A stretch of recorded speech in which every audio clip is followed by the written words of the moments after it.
از آن روزی که دست حضرت حابیل آغشته گشت به خون حضرت قابیل آدمیت مرد.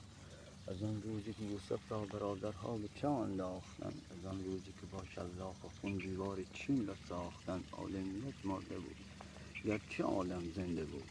بعد این قرن گشت ای دریغا آدمیت برنگشت.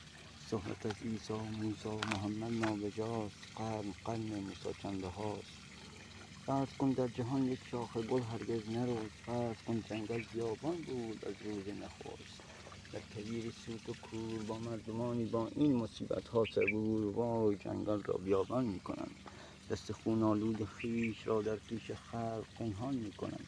هیچ حیوانی به حیوانی نمی دارد روا، آنچه این نامردمان با جان انسان می کنند.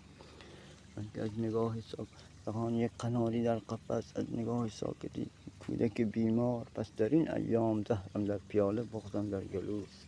پس مرگ او را از کجا باور کنم؟ صحبت از مرگ محبت، مرگ عشق، گفتگو از مرگ انسانیت است.